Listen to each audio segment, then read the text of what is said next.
हनुमते नमः। दर्शकगण, मैं आचार्य सत्यानंद আজকে টোটকা নিয়ে এসেছি। কিছু সিস্টেম, জীবনে বেঁচে থাকতে গেলে কিছু নিয়ম মানুষকে পালন করতে হয়।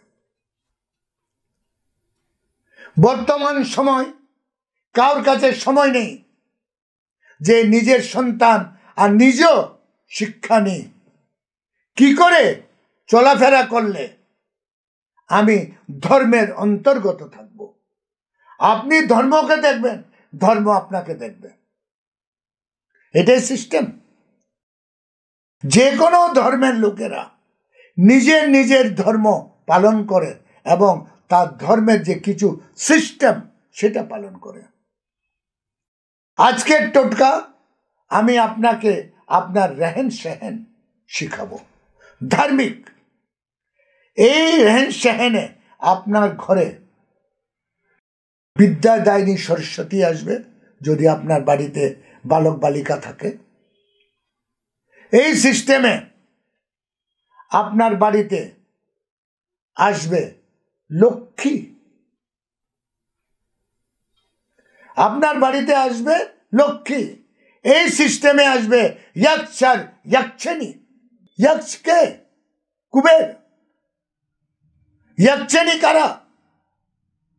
বলা হয় মানুষের জীবনে দেবতার সাথে মানুষের যে লিঙ্ক বন্ধ করবে সে। অষ্টলক্ষ্মী আপনার বাড়িতে আসবে, কুবেরের আন্ডারে থাকে এই অষ্টলক্ষ্মী। দর্শকগণ, জীবন একটা সিস্টেম, আমরা না মানি তাই আমরা বিপদে পড়ি।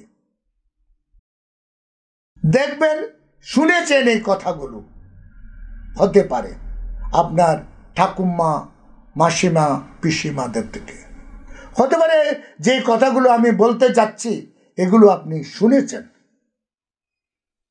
কিন্তু মানেন না, অথবা কানে উড়ে গেছে, অথবা মনে মধ্যে স্থায়ী রূপে নেই।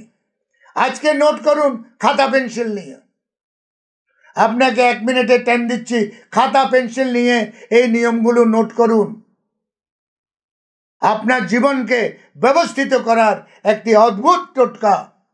মনে রাখবেন, আমি প্রত্যেকটি টোটকা অনেক কষ্ট করে খোঁজবিন করে আপনাদের জন্য আনি, যার বেসিক থাকে, যার সিস্টেম থাকে, যার নিয়ম থাকে। কোনোটি আমার নিজের বানানো টোটকা নয়, এগুলো বড় বড় সন্ত মহন্ত ধার্মিক গ্রন্থ সেখান থেকে নেওয়া।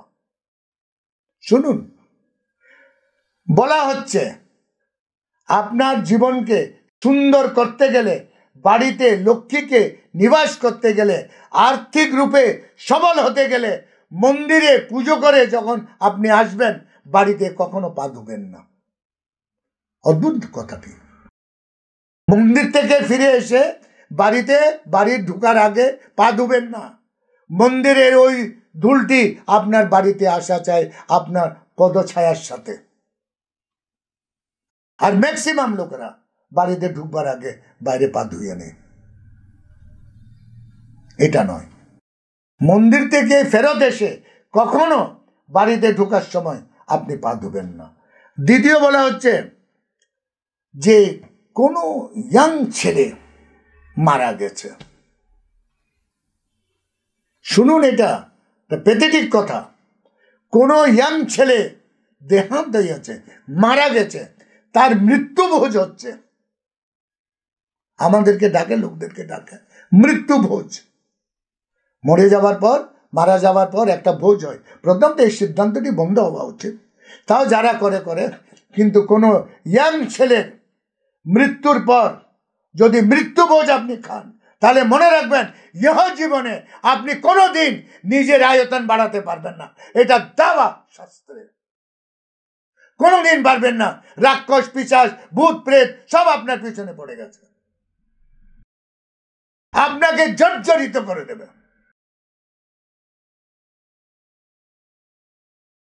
কোনোদিন শুনেননি। দ্বিতীয় বলা হচ্ছে, সব যাত্রা যখন হয় সব যাত্রা যখন হয়, কোনো ডেড বডিতে আপনি সব যাত্রাতে সামিল হয়েছেন, সবের থেকে আগে বের হয়ে যাবেন না, সবসময় সবের পিছনে থাকবেন।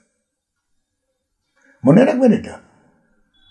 সব যাত্রা যদি হয়, সেখানে যদি আপনি ভাগিদার হন, তাহলে সবের থেকে যে সবটা নিয়ে যাওয়া হচ্ছে তার আগে বেরিয়ে যাবেন না। মনে রাখবেন, এখানেও বলছে কুআত্মারা আপনার বাড়িতে তখন তবলা বাজাচ্ছে, বরবাদি করে দেওয়ার প্রাণ নিয়ে নিয়েছে। সে গেছেন ভালো কাজ করতে, করে আসলেন খারাপ কাজ।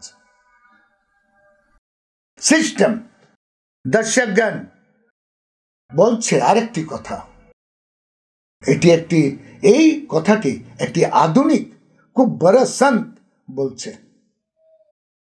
বলছে আজকাল লোকেরা বাজার থেকে ঠাকুরকে প্রসাদ দেবে, যে ডাব্বাতে প্রসাদটা দোকানদার দেয় সেটাই মন্দিরে চড়িয়ে দেওয়া হয়, যখন কি এটা সিস্টেম নয়। বলছে নিজের থালে প্রসাদ দিয়ে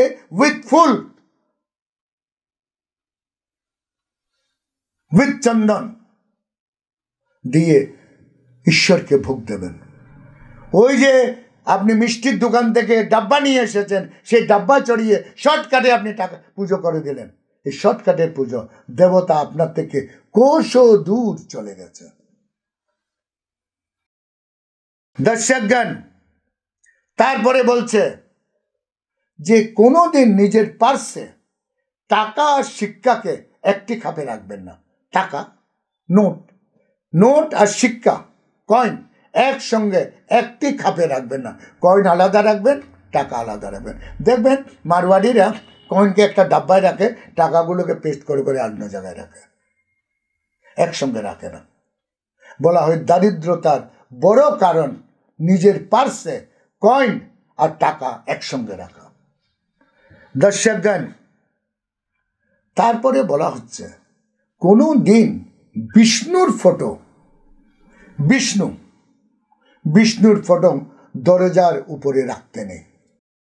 এটা দরজাতে অন্য দেবদেবতাদের রাখতে পারেন, ঘরের ভিতরে, ঘরের বাইরে নয়, কিন্তু বিষ্ণুর ফটো রাখা নিষেধ।